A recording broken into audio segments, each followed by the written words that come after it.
Bonsoir à toutes et à tous et merci d'être avec nous sur Viva ce soir en ce deuxième jour de l'année 2023 que nous vous souhaitons belle et heureuse année.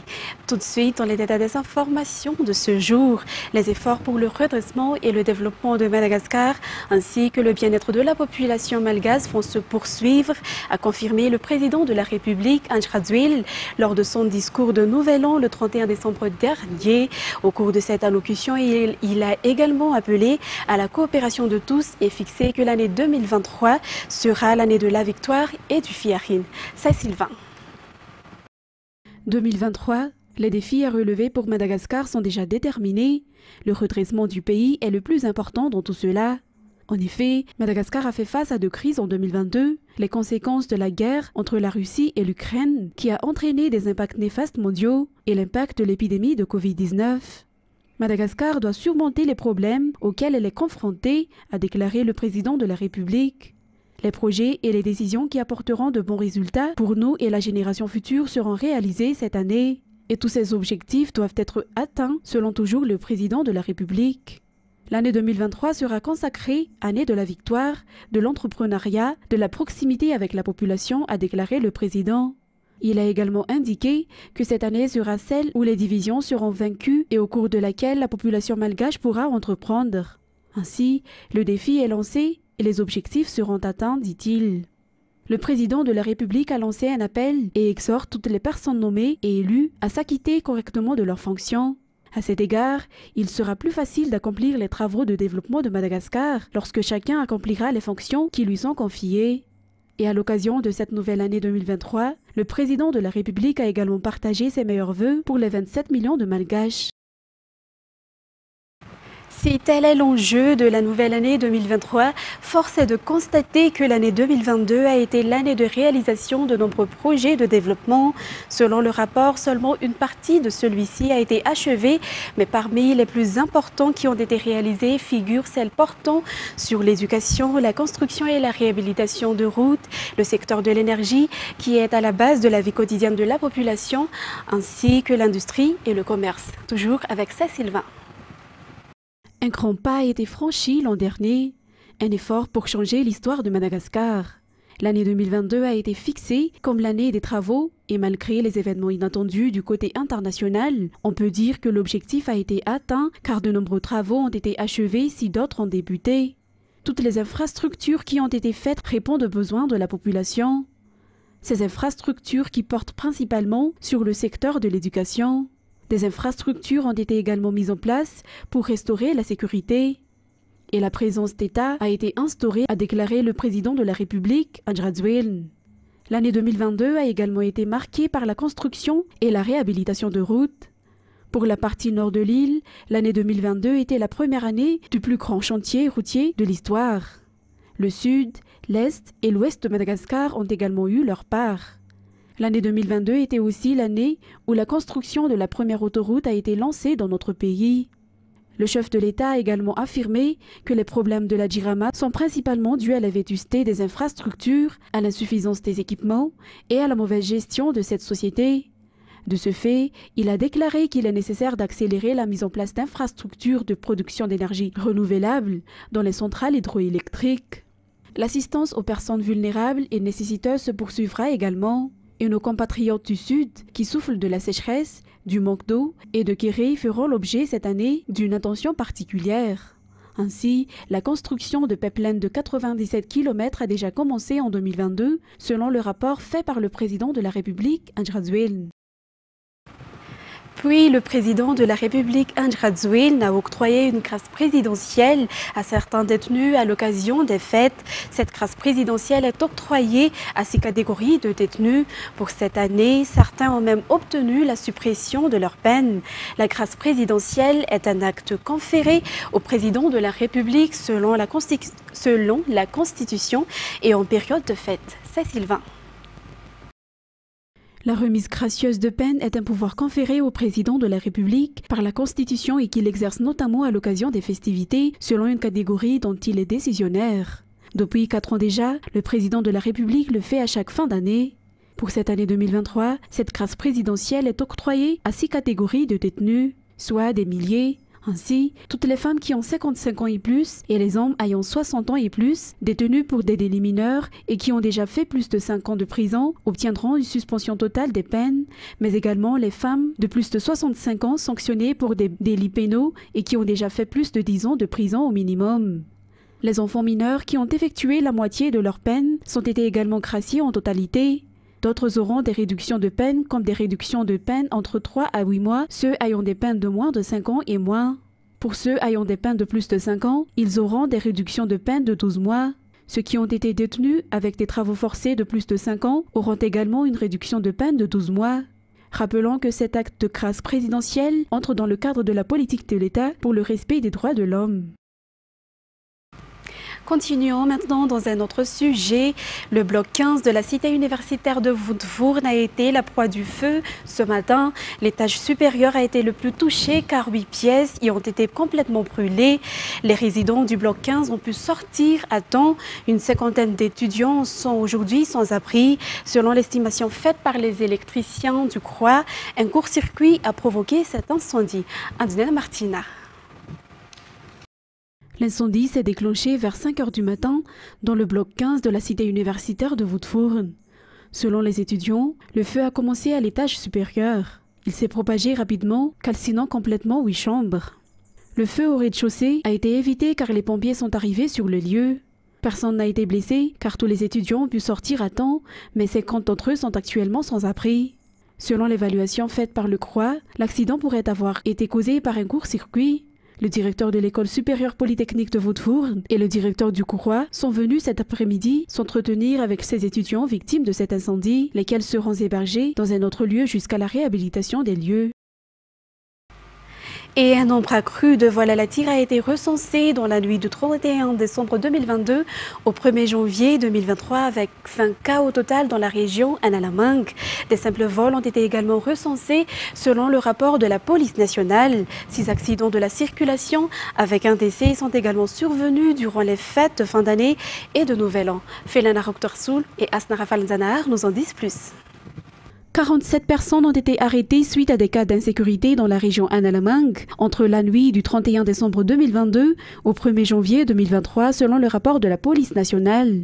Une personne a été appréhendée pour cambriolage, 20 personnes ont été arrêtées pour des vols à la tire et 14 ont été arrêtées en flagrant délit. 10 sont des cas de simple vol et 4 ont été arrêtés. 2 personnes ont été appréhendées pour les cas de vol mineur au nombre de 3. Un cas de tentative de vol a été recensé avec une personne arrêtée. Durant les rondes effectuées par la police, surtout dans les zones où il y a eu de l'affluence dans la capitale dans la nuit de la fin de l'année 2022, 5 personnes suspectes ont fait l'objet de fouilles. 16 personnes ont été arrêtées pour ivresse sur la voie publique. Un incendie a également été recensé. Un corps sans vie a été trouvé par la police, toujours selon le rapport. 6 accidents ont été enregistrés selon le rapport de la brigade des accidents de Taralalan. 3 de ces accidents ont fait des blessés et 1 a entraîné le décès d'une personne si 2 n'ont causé que des dégâts matériels. Un effectif de 2021 policiers a été sur le terrain dans la nuit du 31 décembre 2022 au 1er janvier 2023 pour protéger la population et leurs biens dans la région Analamang. Toujours dans ce même contexte, le bilan des urgences pendant le week-end de fin d'année qui s'avère légèrement en hausse comparé à Noël. 3 personnes ont trouvé la mort entre le 31 décembre 2022 et le 1er janvier 2023 et 112 consultations ont été enregistrées au niveau du service des urgences de l'hôpital Achiera. Reportage. Un motocycliste, un homme encore jeune, est mort sur place après une collision avec un taxi à Anjahar vers 22 h le 31 décembre 2022. Et 2 cadavres en dépôt ont été transportés au service de la réanimation médicale de la Chiera, ce qui a fait 3 décès durant le week-end de la Saint-Sylvestre. Quant aux personnes blessées, qui sont très nombreuses, la plupart l'ont été à l'issue d'accidents de la circulation. Les victimes sont majoritairement des utilisateurs de motos qui ont fait une mauvaise chute. À cela s'ajoute également l'excès de vitesse et la consommation d'alcool. Les accidents à responsabilité civile arrivent à la 2e place. Et enfin, 12 personnes ont été malades pour différents motifs, dont notamment par intoxication selon une source auprès du service des urgences de la Chiera. 2 d'entre elles sont des femmes encore jeunes qui ont tenté de mettre un terme à leur existence, tandis que le reste à cause d'excès de boissons alcooliques. Et la commune d'Antsirabe a immédiatement procédé au nettoyage de la ville aujourd'hui après les fêtes. Le nettoyage a commencé devant la gare de la ville où se sont déroulés de nombreux événements festifs lors de la célébration de Noël et du Nouvel An. En guise de remerciement, le maire d'Antsirabe, le docteur Unno, n'a pas oublié les employés de la commune et leur a ainsi distribué des cadeaux. La commune urbaine d'Antsirabe, dirigée par le maire Dr Unno, s'est attelée au nettoyage de la ville, notamment les alentours de la gare. Après cette fête, presque toutes les différentes activités pour marquer la nativité et la fin d'année s'y sont déroulées, comme les diverses expositions et autres activités artistiques qui ont vu la participation des artistes locaux. Par conséquent, nombreuses ont été les ordures qui jonchaient cette avenue, raison du nettoyage immédiat effectué ce matin afin de restaurer la propreté de la ville qui fait la renommée d'Antsirabe selon le maire, le docteur Unno. Par ailleurs, en guise de remerciement pour les travaux accomplis tout au long de l'année, il y a eu une distribution de riz et de viande pour les employés de la commune, mis à part le fait qu'ils ont déjà reçu leur salaire qui leur a été remis par les responsables de la commune. Le maire d'Antsirabe a adressé ses meilleurs vœux aux habitants et aux employés en cette nouvelle année 2023.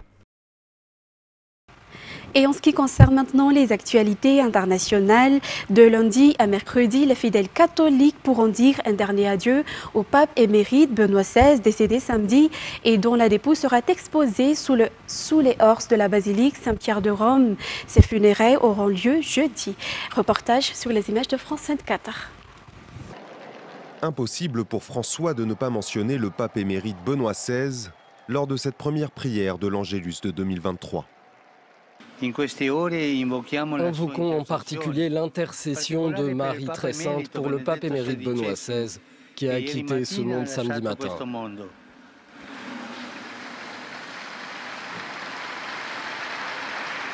La dépouille de Joseph Ratzinger, décédé samedi à l'âge de 95 ans, était jusqu'ici restée dans la petite chapelle privée du monastère où il vivait depuis sa retraite. Son corps transféré dans la basilique Saint-Pierre, les fidèles ont jusqu'à mercredi soir pour lui rendre un dernier hommage. Nous sommes venus en vacances à Rome. Nous viendrons prier devant la dépouille du pape Ratzinger, qui était un théologien de grande expérience.